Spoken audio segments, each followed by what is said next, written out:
આ એકલું રહી છે. તો આ બાજુ જો વાતાવરણ બહુ ભયંકર છે. આ તો અહીં ચોક જ નહીં રહે. નવું જોવા જ મળે જય માતાજી, ગુડ મોર્નિંગ. આજે નવા બ્લોગમાં આપનું હાર્દિક સ્વાગત છે. તો ઘેરથી ટ્રેક્ટર લઈને આવ્યો નવા ઘેર ટ્રેક્ટરની આ કલ્ટીની પાવડીઓ હતી એ થોડી ઊંચી હતી. એક હોલ નીચે ઉતારવાનો હતો. આ બે હોલમાં બોલ્ટ હતા. ઉપર સાઈડ આવ્યા બે બોલ્ટ ને એક હોલ નીચે કર્યો એટલે પાવડી નીચે જાય. હજુ આ વપરાય એવી છે આ બધી. તો આ બધી ચટલી 9 પાવડીઓ છે. 9 પાવડીઓ નીચે ઉતારી. બોલ્ટ બધા માટીવાળા કાટવાળા હતા. બેરે ખોલ્યા. હવે ખાસું ફરે એવું હોય ટ્રેક્ટર. તો આપણે જઈએ ટ્રેક્ટર લઈ ખેડવા. આ ચાવી ટ્રેક્ટરમાં મૂકી દઈએ એટલે આપણે ચિંતા નહીં. ગાઈસ આ જારી હે ને તો ત્યાંથી તો છેક સુધીનો આખો પટ્ટો હોય શેડવાનો. અને અત્યારે તો મને કલાક બતાવી દો જેટલા 350.01 એટલે કે 350.1 છે. તો ગાઈસ ટ્રેક્ટર મૂકી દીધું આપણે. ગાઈસ અમારે જવાને દવા છોટવા બહુ બધા મને લેવા આવ્યા. ટ્રેક્ટર મૂકી દીધું શેડીને. હવે એ લગભગ 1 કલાકને 20 મિનિટ જેવું ફર્યું કમ્પ્લીટ. થાકી ગયો ને પાછા ફરી ચાવી ચો મેલી તમે આ કે જ જમાથી. હા આગળની ચાવી હે ગાઈસ. આ ને બધા લે ઘડી કેમ એમ થાય આજે. તો ગાઈસ આ ખેતરમાં જતો મોટર ચાલુ કરવાની હતી. બધા થઈ ગયા એમને પંપ ભરવાનો અને આપણે મોટર ચાલુ કરવાની. તે તઈ પાણી જાય એટલે ભરી લે. પણ આ જો કઈ જો આવ્યું. તો ગાઈસ આ જેને ખબર હોય આશાનું આડકું છે.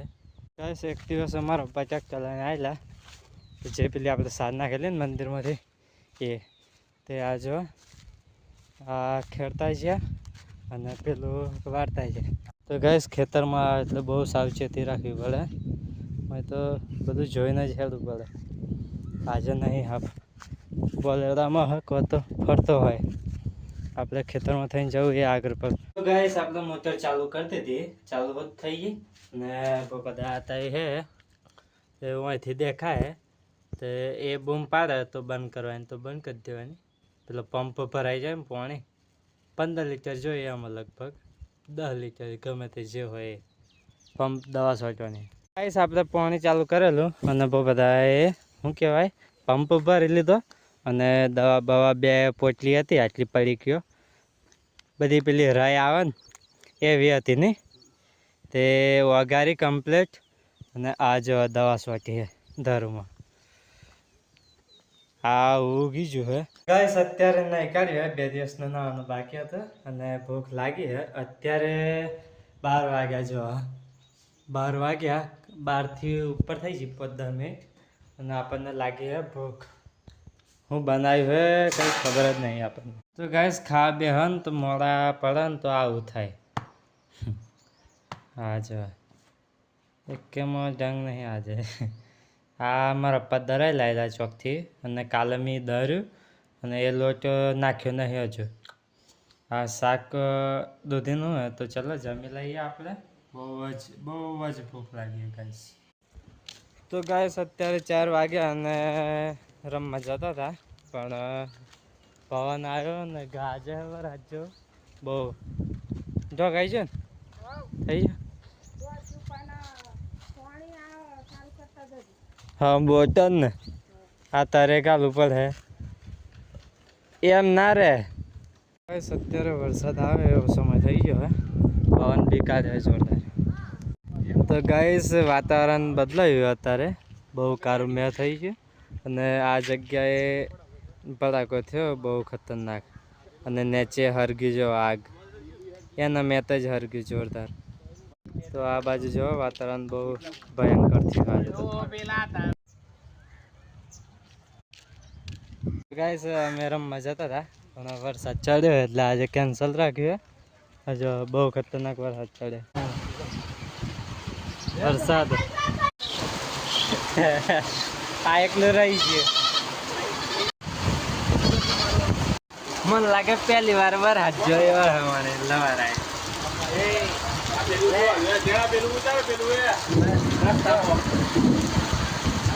અલે જો ગાઈસ રસ્તા खतरनाक वरसाद વીજળી જોરદાર થાય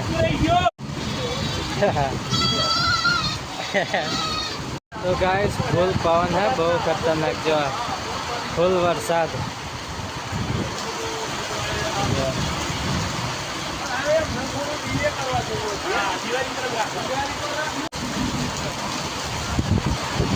हाँ तो वही चौकत नहीं रहे खासा बता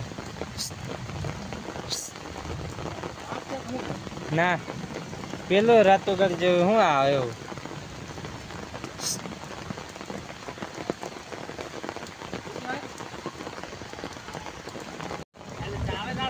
तो गाइस आ रस्ता में जो रातू गाड़ी गाइस आ वरसाद पड़े અને કલાક જેવો વરસાદ પડ્યો હા બહુ જ ને મસ્ત વરસાદ પડી જતા કલાક એક ધારે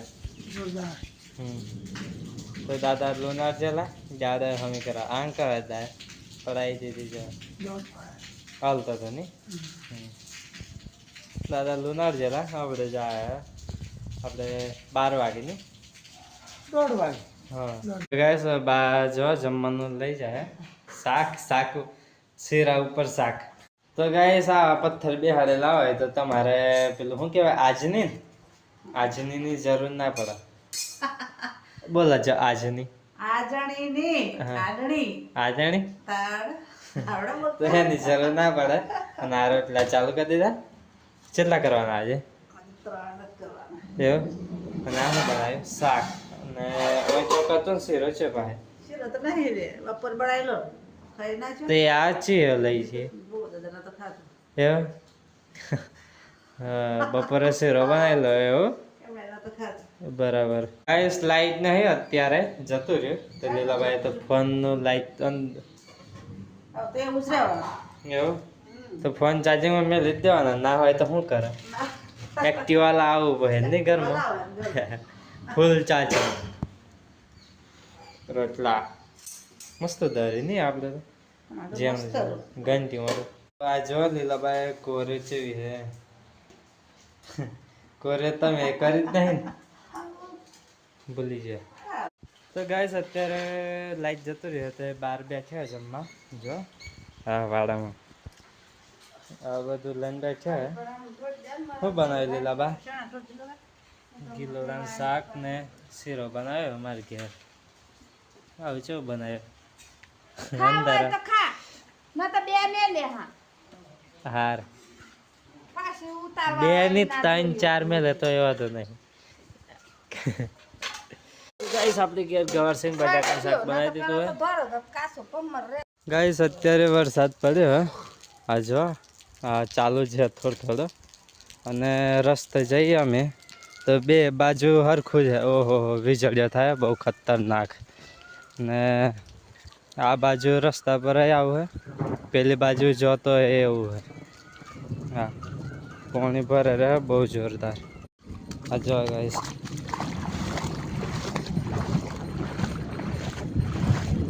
બે બાજુ એવું હે ગાઈસ